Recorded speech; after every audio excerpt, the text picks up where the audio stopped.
On our anniversary, my wife shocked me by revealing she was leaving for another man. Anniversaries were always special for us. Emma and I had been together for nearly 7 years, and every year on our anniversary, we would do something meaningful, relive the early days of our relationship, go out to a fancy dinner, or simply spend the night talking about everything and nothing. This year was no different, or at least I thought it wasn't. I had planned the whole evening weeks in advance. We were going to the restaurant where we had our first date, a little Italian place downtown that held more memories than I could count. I could still remember the way she had smiled across the table from me that night, nervously twirling her wine glass as we talked about our hopes for the future. Everything about that moment had felt perfect, like we were meant to be. As the anniversary approached, I couldn't help but feel that same excitement bubbling up. I even bought her a necklace that I knew she'd love, one she had pointed out a few months back while window shopping. I imagined the look on her face when I gave it to her, the way her eyes would light up like they always did when I surprised her. But from the moment she stepped through the door that evening, something felt off. I couldn't put my finger on it at first. She looked stunning as always, her dark hair cascading over her shoulders, her lips curved in a soft smile. But there was a distance in her eyes, a hesitation I hadn't noticed before. "Ready to go?" I asked, holding out my hand for her to take. "Yeah," she replied, her voice unusually quiet. "Let's go." We made small talk on the way to the restaurant, but the tension between us was palpable. She was distracted, her responses curt, her attention elsewhere. I tried to brush it off, telling myself it was just nerves or maybe stress from work. But deep down, I knew something was wrong. By the time we got to the restaurant, I couldn't shake the feeling that this anniversary was different, that something was about to happen, but I had no idea just how bad it would be. Dinner started off fine, though Emma barely touched her food. I kept glancing at her, waiting for her to meet my eyes, but she avoided them. When the waiter brought out dessert, I reached into my pocket to pull out the necklace. That's when she spoke, her voice trembling. "Jason, we need to talk." My heart sank. Those were words no one ever wanted to hear, especially not on a night like this. "What's wrong?" I asked, trying to keep my voice steady. She glanced around the restaurant, her eyes darting nervously between the other tables before finally settling on me. I did something, Jason. Something really bad." I felt the air leave my lungs, the weight of her words crashing down on me like a tidal wave. My mind raced through possibilities, but nothing could have prepared me for what came next. "I cheated on you," she whispered, her eyes filling with tears. "It happened today, this afternoon." I stared at her, unable to comprehend what she was saying. This couldn't be happening. Not on our anniversary. Not after everything we had been through. With who? The question escaped my lips before I could stop it, though I wasn't sure I wanted to know the answer. She hesitated, wiping a tear from her cheek. "A coworker. It was a mistake. I don't know why I did it." For a moment, everything around me blurred. The clinking of glasses, the chatter of other diners, it all faded into the background as her confession echoed in my mind. I felt sick, the nausea rising in my throat as the reality of her betrayal settled in. I stood up abruptly, my chair scraping against the floor. "I can't do this right now," I muttered, grabbing my coat and heading for the door. "Jason, wait." Emma called after me, but I couldn't. I couldn't look at her, couldn't hear any more of her excuses. I walked out into the cool night air, my mind spinning, my heart shattered. As I stood outside the restaurant, staring blankly at the street, I realized something. The life I thought I had, the love I thought we shared, had just been ripped away in a matter of minutes. And I had no idea what to do next. I didn't go home that night. I couldn't face her, not after what she'd done. Instead, I drove aimlessly through the city, my mind in turmoil. Every streetlight, every car passing by seemed like a blur, as if the world outside no longer mattered. The pain was overwhelming, a knot in my chest that tightened with every mile. Eventually, I pulled into a parking lot by the river, where Emma and I used to go when we wanted to escape the noise of the city. The irony of it wasn't lost on me. This place, once a symbol of our quiet moments together, now felt like a cruel reminder of everything that was broken. I got out of the car and sat on one of the benches, staring out at the dark water. How had we gotten here? How had everything fallen apart so quickly? A part of me wanted to scream, to break something, to let the anger consume me. But mostly, I just felt empty. Numb. It was like the shock of her words hadn't fully sunken yet, and I was still waiting for reality to hit. Hours passed, and eventually, my phone buzzed. It was Emma. She had texted me dozens of times, apologies, explanations, begging me to come home and talk to her. But I couldn't bring myself to respond. What was there to say? No words could undo what she had done. As the sun began to rise, I finally made a decision. I had to go back, if only to get some answers. Why? Why would she throw everything away like this? Why on our anniversary of all days? I drove back to our apartment, my hands gripping the steering wheel so tightly my knuckles were white. When I pulled up to the building, I sat in the car for a few moments, gathering the strength to face her. The memories of the night before played over and over in my mind like a broken record, her voice whispering, "I cheated on you." Finally, I made my way inside, the sound of my footsteps echoing in the hallway. When I reached the door, I hesitated. Part of me wanted to turn around and leave again, to pretend this wasn't happening. But I couldn't avoid it forever. I unlocked the door and stepped inside. The apartment was eerily quiet, the air thick with tension.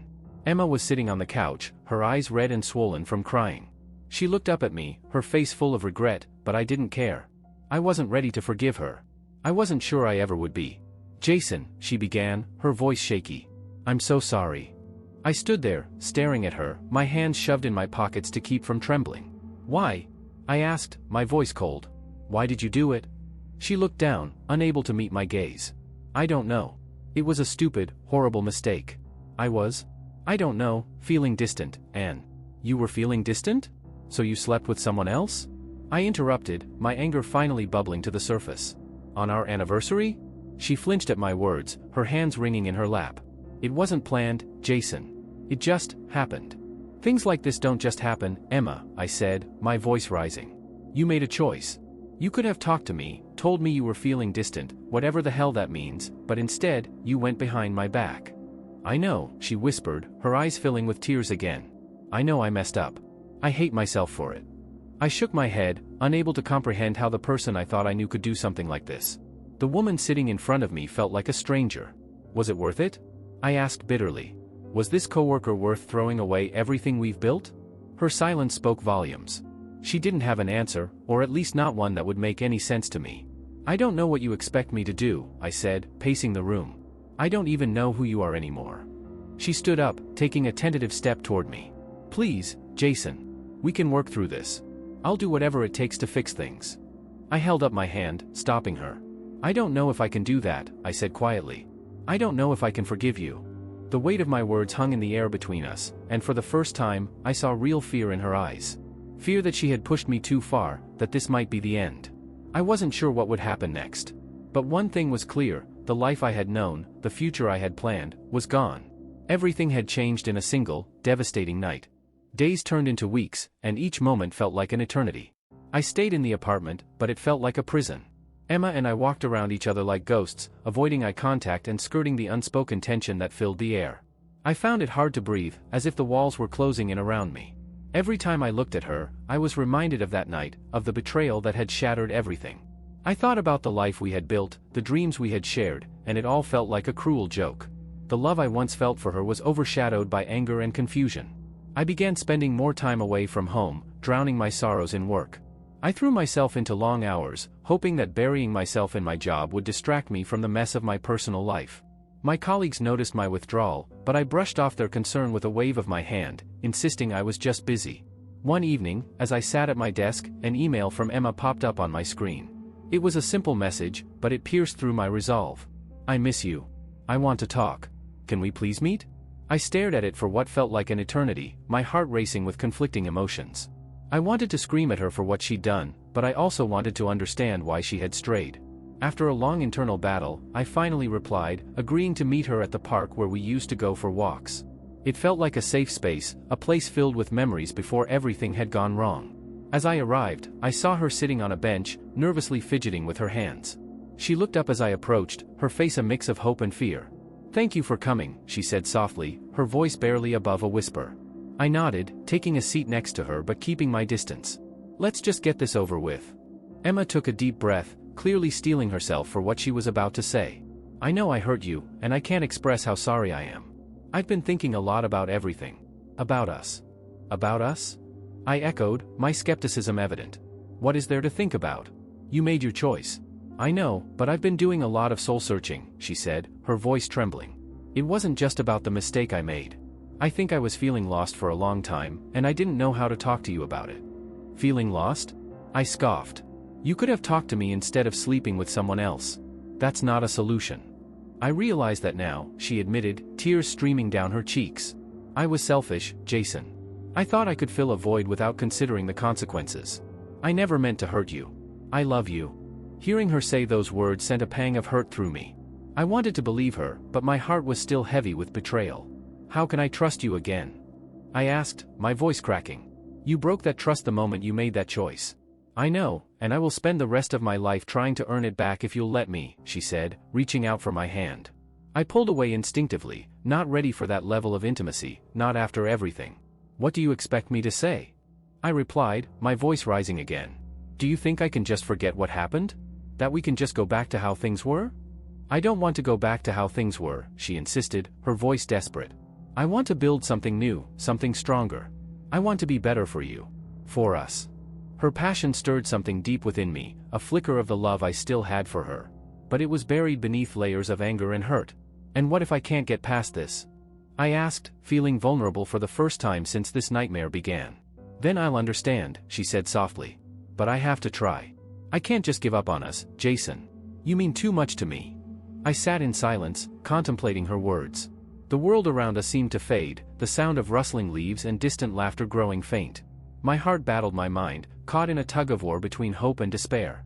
Finally, I sighed, feeling the weight of the moment settle in. I don't know if I can do this, I admitted. I don't know if I can forgive you. Emma looked down, her shoulders slumping as if I had taken the air from her lungs. I understand. But please, let's not give up on each other. I want to fight for us. As she spoke, I felt a flicker of something, a small spark of hope mingled with the chaos in my heart. Maybe, just maybe, we could rebuild. But it would take time, and I wasn't sure I was ready for that journey yet. Let's take it one day at a time, I said finally, my voice steadier than I felt. I need time to process everything. She nodded, relief washing over her face. I can do that. I'll wait for you, Jason. But even as I spoke those words, doubt lingered in my mind. Could I really forgive her? Could we really find our way back? Only time would tell. The days turned into weeks, and though I had agreed to take it one day at a time with Emma, each day felt like a battle. I tried to go through the motions of our everyday life, but it felt different, everything felt different. The laughter we once shared was replaced by awkward silences, and the warmth of our intimacy had turned cold.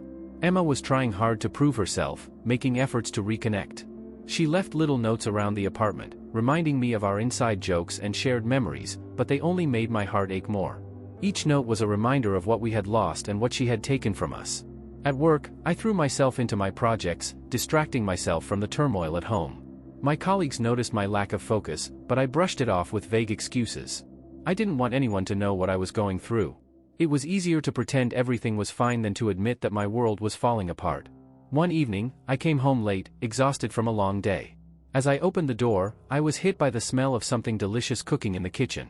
Emma had prepared dinner, a rare feat in our household since she usually wasn't much of a cook. Hey, you're home, she said, her face lighting up as she looked at me. I wanted to surprise you. I forced a smile, but the tension in my chest was still tight. Thanks, I said, stepping inside and closing the door behind me. We sat down to eat, and while the food was actually good, the atmosphere felt heavy. We talked about mundane things, work, the weather, but the conversation felt forced, like we were both playing roles in a scene that had lost its authenticity. As we cleared the dishes, Emma turned to me with a serious expression. Can we talk about us? I sighed, knowing this moment was coming. Sure, I replied, leaning against the counter, bracing myself for whatever she had to say. I know things are still awkward between us, she began, her voice shaking slightly. But I want to know how you're really feeling.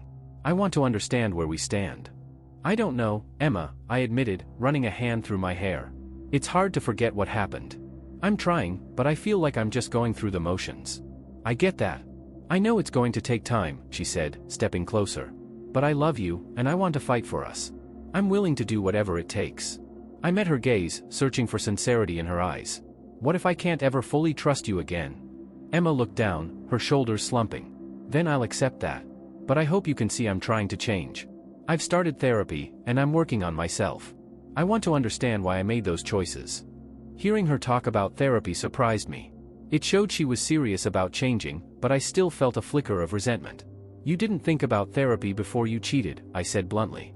I know, and I regret that deeply, she replied, her voice thick with emotion. But I'm committed to this.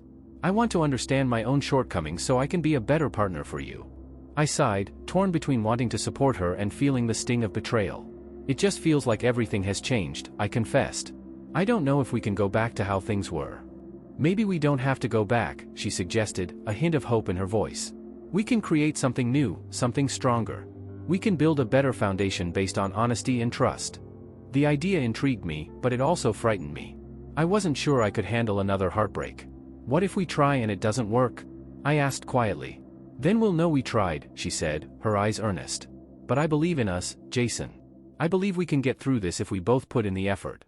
For the first time in a long while, I felt a glimmer of hope. Maybe we could rebuild. Maybe the love that had once flourished between us could be rekindled. But I knew it wouldn't be easy, and I had to be honest with myself about my feelings. I want to try, I finally said, my voice steady. But it's going to take time, and I need you to understand that. I'm still hurt, and I need to heal. I understand, she replied softly, relief washing over her face. I'm here for you, no matter how long it takes. We stood there for a moment, the air between us thick with unspoken emotions. I realized that while I was still angry and hurt, I was willing to give her a chance. We both needed to put in the work to make this right. As I looked into her eyes, I saw a flicker of the woman I had fallen in love with, buried beneath the mistakes and pain. Maybe we could find our way back to each other, one day at a time. As the weeks passed, Emma and I began navigating the complex terrain of our relationship. I won't pretend it was easy, every day felt like a battle against my own insecurities. I would find myself second-guessing her every move, my mind racing with doubts about her loyalty. But amidst the uncertainty, I could see her genuine efforts to make things right. Emma kept her promise to attend therapy, and she frequently shared what she was learning with me. She spoke about the root causes of her insecurities and how they had led her to make such destructive choices. I listened, absorbing her revelations, yet a part of me couldn't shake the feeling that the damage had already been done. To create a sense of normalcy, we started planning small outings together. I suggested revisiting some of our favorite spots, places filled with good memories. At first, it felt strange, like we were actors pretending to be a couple. But as we explored the city, laughter began to break through the tension. We went to our favorite diner, strolled through the park, and even revisited the beach where we had spent countless sunsets together. But despite these moments of joy, I still struggled with the shadow of betrayal. One evening, as we lay in bed, I felt the weight of my unresolved feelings pressing down on me. Emma, do you ever think about what you did? I asked, my voice barely above a whisper. She turned to me, her expression serious. Every single day, Jason. It haunts me. I think about how I hurt you and the pain I caused. I wish I could take it all back. I want to believe you, I said, my heart heavy. But it's hard. I still feel betrayed, and I'm scared of getting hurt again. I know, she replied, her eyes glistening with unshed tears. I can't erase what I did, but I want to spend the rest of my life making it up to you. I'm committed to us, no matter what it takes. I took a deep breath, feeling the weight of her words. Then let's keep working on this together, I said, trying to inject a sense of determination into my voice. We can't change the past, but we can shape our future. As we embraced, I felt a flicker of hope igniting within me. Slowly, I began to open my heart again, though it still felt fragile. We established new rituals, Sunday morning coffee dates, weekly therapy sessions, and even a date night where we tried to reconnect on a deeper level. One day, as we walked hand in hand through the park, Emma turned to me with a serious look on her face. Can we talk about the future? I want to know what you envision for us. Her question caught me off guard. The future felt like an elusive concept, one that was clouded by doubt and uncertainty. Honestly? I'm not sure yet, I admitted. I want to believe we can make it work, but I'm still afraid. I understand, she said softly, squeezing my hand. But I want to be honest with you. I see a future with you, one where we learn from our mistakes and grow stronger together. I want to rebuild our lives, brick by brick. Her words stirred something inside me, a sense of possibility that I hadn't allowed myself to feel in a long time. I want that too, I finally replied, my voice steady. But we have to be patient with each other. Absolutely, she said, her face lighting up with a smile. We'll take it one step at a time. I'll be right here, fighting for us. As the seasons changed and the leaves began to fall, I realized that healing was not a straight line but a winding road filled with ups and downs. There were still moments of doubt and insecurity, but there were also moments of laughter and joy. I learned to appreciate the small victories, an honest conversation, a shared laugh, or even just sitting in silence, comfortable in each other's presence. Eventually, we found ourselves celebrating our anniversary again, though this time it was a different kind of celebration. We went back to the restaurant where we had first shared our dreams of the future, but this time, it felt different. Over dinner, I looked into her eyes and saw a glimmer of hope reflecting back at me. Here's to us, I said, raising my glass. To new beginnings and second chances. To us, Emma echoed, her voice filled with emotion. As we clinked our glasses, I felt a sense of relief wash over me. We were not the same couple we had been before, but maybe that was okay. We were forging a new path together, one built on honesty, trust, and a shared commitment to grow. And for the first time in a long while, I truly believed that we could navigate the challenges ahead, together. As the months passed, Emma and I settled into a new rhythm, one that felt more genuine and authentic than ever before. The initial rawness of betrayal had dulled into a scar, something that reminded us of our past but no longer consumed us. We began to appreciate the beauty in our shared journey, understanding that love could be both fragile and resilient. One evening, while preparing dinner together, Emma turned on our favorite playlist. The familiar melodies filled the kitchen, evoking memories of countless moments shared in that very space. As we chopped vegetables and stirred sauces, the warmth of togetherness wrapped around us, a stark contrast to the coldness that had once filled our home. "Can we talk about our goals for the future?" Emma asked, her voice light yet serious. "I want to know what you're dreaming about." I paused, considering her question. "I've been thinking about starting a family," I admitted, a mixture of excitement and apprehension swirling inside me. "But only when we're truly ready. I want to make sure we're both in a good place." Emma's face lit up at my words, and a smile broke through her seriousness. "I'd love that. I want us to be parents together someday. But I agree, we need to solidify our foundation first." We discussed our hopes and dreams, painting a picture of a future filled with laughter, love, and perhaps a few kids running around. For the first time, I felt a renewed sense of hope blooming within me. It was as if we were laying the groundwork for a new chapter in our lives, one that promised healing and happiness. One weekend, I decided to surprise Emma with a trip to the mountains. I had booked a cozy cabin where we could escape the hustle and bustle of daily life. As we drove through the winding roads, I could see the excitement in her eyes, and I felt a swell of happiness at being able to share this experience with her. Once we arrived, we settled in and took in the breathtaking views. The air was crisp, filled with the earthy scent of pine trees, and the sounds of nature surrounded us. We hiked through the trails, laughing and reminiscing about our journey together, and I couldn't help but feel grateful for how far we had come. On our last evening there, as the sun set over the mountains, I suggested we build a small fire outside. We sat by the flames, wrapped in blankets, sharing stories and dreams under the starry sky. The warmth of the fire mirrored the warmth between us, and I felt a deep connection to Emma that had only grown stronger. "Jason," she said softly, breaking the comfortable silence. "I know our past is complicated, but I want you to know that I'm committed to us. You've shown me what true love is, and I will spend my life making sure you never feel betrayed again." I turned to her, my heart swelling with emotion. "And I promise to keep working on trusting you. I've learned that love isn't just about the good times, it's about facing the challenges together. I'm here for the long haul." As we gazed into each other's eyes, I realized that while the past had shaped us, it no longer defined us. We were building something new, a relationship founded on transparency, respect, and a shared commitment to grow together. When we returned home, everything felt different. I was no longer consumed by anger or doubt. Instead, I was filled with optimism for the future. We began implementing more rituals into our lives, regular date nights, open discussions about our feelings, and always setting aside time to check in with each other.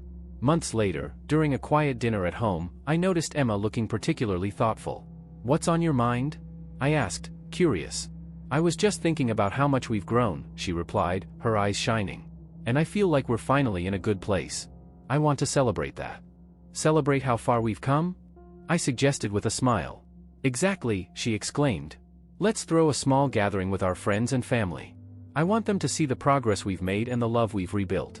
I agreed, and soon we were planning a casual get-together to celebrate our journey. On the day of the gathering, as friends and family filled our home, laughter and love filled the air. It felt like a fresh start, a celebration of resilience and renewal. As I stood beside Emma, watching everyone enjoy themselves, I felt a deep sense of gratitude. We had faced the storm together, and while the memories of betrayal still lingered, they were no longer our focus. We were focused on the future, on building a life filled with love and trust.